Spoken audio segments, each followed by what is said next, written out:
My name is Alina. I'm 25 years old, but I'll start from the very beginning. I got married early when I was 17. My husband was 2 years older than me. He was my first high school love, at least I thought so. Yes, there was a liking for him, even a passion at first, and then it turned into a habit. My husband carried me in his arms, dusted me off, took care of me when I was pregnant, so he spoiled me. A year after we married, my daughter was born. I didn't go to school or work, and my husband studied and worked. It is true that money was tight. My husband was just beginning to make a career, and I was beautiful and therefore capricious.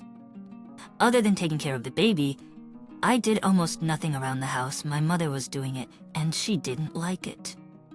I began to get annoyed with everything: the house, the family, and my husband. In total, we lived with him for 5 years, and with those years, my feelings for him completely cooled down. Although I realized that I did not love him after the birth of my daughter, all this time I just let him love me. Then one day, I looked in the mirror and realized that my husband was not the man I wanted to spend the rest of my life with. I began to dream of a rich prince on a white horse who would take me and my daughter to distant lands where we would live in luxury. I imagined myself as a wealthy lady.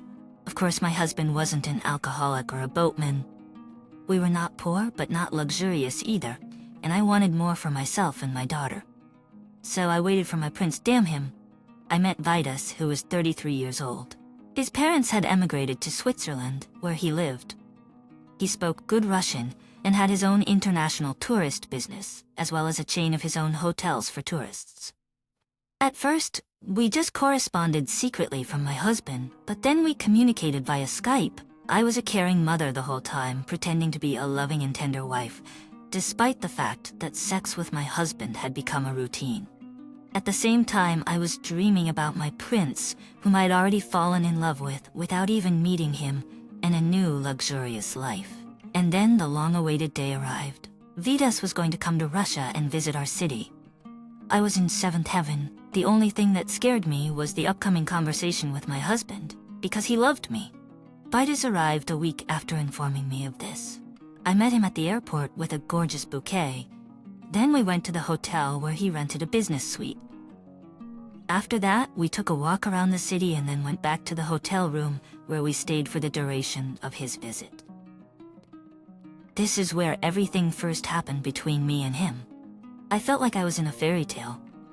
I spent 2 days in his room, turned off my cell phone, and only thought about my happiness. 2 days later, Vitas told me that he had finished his business in Russia, that he was going home, and that he wanted to take me and my daughter with him as his bride. I immediately agreed, knowing it was a crucial moment to talk to my husband. When I got home, my husband attacked me, asking where I had been and what I had been doing. He had already called hospitals and morgues and was planning to file a police report. But then I told him that I was leaving him because I had met and fallen in love with another man. I explained that I was taking my daughter with me and that he needed to give his written consent for her to go abroad. He said that I could leave, but he would not give me his daughter. I threw a tantrum and called him a loser, blaming his jealousy and resentment for depriving his daughter of a bright future. I then tried to convince him that I was not taking his daughter away from him permanently, that she could come visit him on vacation and he could come visit us. We were even willing to pay for his trip. However, my husband was hesitant. I went back to Vitas and tearfully told him everything. Vitas offered to go with me, but without my daughter, to look around and live with him for a couple of months. Then we could come back and get a divorce and figure out a way to take my daughter. If necessary, we could give her husband some money or find another way to do it without his consent. This is Russia, where everything can be bought and sold, even up to the elections. We could bribe someone and have him stripped of his paternal rights if he gets in the way. In that case, he would never see his daughter again. We would figure something out. I told Vitas I needed to pack my things, to which he jokingly replied that I should only take my documents. He said he would buy me whatever I wanted when I arrived. I decided to leave my old things and my old life behind as a memento for my husband. I wanted him to remember the woman he lost. These words made me feel guilty for the first time because my husband was not at fault. When I went back home to get my documents, I tried to persuade my husband once again to let my daughter go with me. I acknowledged that millions of people meet and break up, and I apologized for being mean to him. I even asked for forgiveness. But there is no need to deprive my daughter of a better life because of unnecessary resentment. But he did not want to listen to me. He started to talk about thinking again, saying that it was a blur, and that he was ready to forgive me for everything. But I didn't care anymore. I said that I would come back, and we would continue the conversation in court. Just before we left, Vidas told me that we had to stop by his hotel in Turkey on the way. Some unforeseen things had come up, just for a day to sort out some formalities, and from there we would fly to Switzerland and relax at the same time. I was glad. In Turkey, we checked into the hotel, where we were met and taken to our room, his private room as he had told me, with champagne and a light breakfast. He opened a bottle, poured glasses, and said, "Here's to a new life." After drinking the champagne, I felt sick. My eyes were swimming and I passed out. That was the end of my fairy tale and the beginning of a real horror movie. I woke up in a windowless room, completely naked on the floor, without my phone and documents. After a while, 3 men of Slavic nationality came in and congratulated me on my arrival. I started shouting and protesting, calling Vidas, but they told me that they didn't know any Vidas and that I was their property now. Then I was beaten and abused. This went on for 2 days, where they kept me in this cell completely naked, beating me, abusing me, and stabbing me with some unknown object. I still had a distorted perception of reality, and at first, I thought it was just a nightmare. But then I realized that I had been sold into prostitution and was living in hell. These men came in and took me to the shower, made me clean myself, and then threw some clothes on me and demanded that I get dressed. They then took me to a room where a man of about 45 to 50 years of Southern ethnicity was sitting. He informed me that I was now his property and that my life was in his hands. He asked me if I had any idea who I was working for.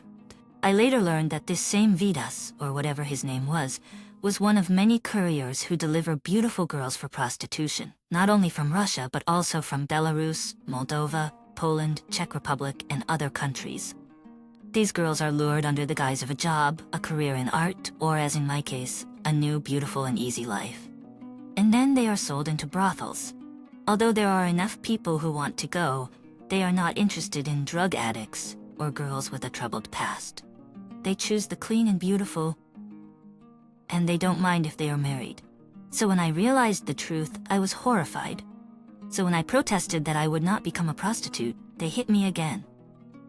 And then they shoved pictures of my daughter in my face and told me that if I refused to work, if I tried to run away or commit suicide, there were their people in my city. They knew my address. They would find me and rehabilitate my family. Then they made me call my husband and tell him that I had found my happiness, that I would have children of my own, that I was no longer interested in him or my daughter. Again, they reminded me of my daughter, asking if I really didn't need her. I did as they said. My husband told me not to call again and to forget the number once and for all. At the same time, this man said that if I was smart, obedient, and did a good job, I would get a nice bonus. What followed was 6 months of hell. I was sold like cattle at the market. Bullying, humiliation, and beatings became the norm. Several times I got pregnant, had abortions, and then I was forcibly sterilized, and now I could no longer have children. The clients were mostly spinsters, sadists, and scumbags, sometimes even several at a time. It hurt and disgusted me to think about it. After a year and a half, I managed to break away thanks to chance. A client of mine, an older man, picked me up, told me that I looked a lot like his daughter, and I told him about my misfortunes. He asked me to run away, but I said no, telling him that they would kill my family. To which he convincingly told me that threatening my daughter was just a threat and a bluff. When a woman leaves her husband and child and runs off with her lover, it's not uncommon for anyone. So it's unlikely that anyone will give a damn. But when there is physical violence against a member of the family, they can get away with it. And what's the point of doing anything about my daughter after she escapes? To hang another problem on themselves? They won't risk it. In general, he persuaded me and he managed to deceive me and bring me to the embassy. And as I found out on the spot, this man was a reserve officer of the Ukrainian Secret Services, and he began his career in the Soviet KGB. My passport was restored. I had a normal amount of money that I had managed to save during that year and a half, and I went back to Russia. I thought that this was the end of my nightmare, but it wasn't. There were other people living at the address where I used to live with my family. I found out that my husband declared me missing, filed for divorce, sold this apartment, and bought a new one, bigger and in a more prestigious area. He took my mother to his place and took custody of my daughter. I went through a full course of rehabilitation, first in a clinic, then in a sanatorium. Psychologists worked with me, I had money, and then I learned to be a hairdresser. I told the police everything, and even filed a complaint, but they languidly promised me that Interpol would deal with them. And then I tracked down my ex-husband. I will never forget that meeting. He didn't even say hello or ask, but asked what I wanted from them. We sat in a cafe for 3 hours. I deliberately told him everything, but in his eyes I saw not a shadow of sympathy or pity, but only coldness and pity. My husband told me that neither he nor my daughter needed me, and that I should go back to the panel, where I belonged. I told him I wanted to see my daughter, and was legally entitled to. He replied with a chuckle, "So sue me," took a stack of photographs out of his inside pocket and threw them on the table. My benefactor was right.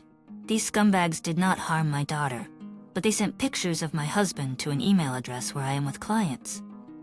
My husband said that I could take them as a memento. He still has them. And if I try to fight for my daughter in court, he will show them and also let my mother see. She has a heart condition and will not survive it. In addition, he recorded our entire conversation on the phone, where I poured out my soul, hoping for forgiveness, understanding, and sympathy. I had never seen my husband like that. He had always been a gentle person, ready to forgive anything. But here I saw a completely different person before me, cruel and cold, who did not hide his pity and hatred for me, despite once loving me. Of course, on one hand, I understood him. I had betrayed him, but I'd paid the price. My husband told me not to come to our house anymore, or else everyone would find out, even my daughter. He told her that I was dead, that before my betrayal I was a loving wife and caring mother. He wanted our daughter to remember me that way. He said it was better for her to think of her mother as dead than as the one who betrayed her family, ran off with her lover, and became a prostitute, even if it was not of her own free will. So what difference does it make? I tried to talk to my mother, but I received neither understanding nor sympathy. She said that I would not dare go near my daughter, whom I had abandoned, and not to try to convince them otherwise. Now, I don't even know what I should do. I often remember all the good times we had as a family and with my husband, how kind he was to me, but I didn't appreciate it. So I ask, is it worth the fight? I really want to see my daughter. I miss her very much, and I miss my husband too. I do not judge his behavior and do not hope that he will ever forgive me, but I am left all alone. What do I do now? I repent of everything. What's the bottom line? At the moment, I am working as a hairdresser in a high-end salon. Divorced. My only daughter lives with her ex-husband, and I am in my late grandmother's apartment. The mother also lives at her ex-husband's house, and they do not communicate with me. They also do not let me see my daughter. Well, friends, and I warned you that the story was going to be creepy. Didn't I? I don't know about you, but I had a hard time reading it, to be honest. I don't know if it's because it's a narrative on behalf of a girl, a woman, or because with each new sentence, I realized that, unfortunately, this story could very well be real. You know what I mean, friends, don't you? But unfortunately, this is our reality and we have no other. As for the main character in this story, I'm looking forward to your comments, and I'm sure that once again, your opinion is the same as mine. Yes, this is an outrageous situation, especially when I read how she was calling this family hers, saying she misses her husband and such. I couldn't get one thing out of my head.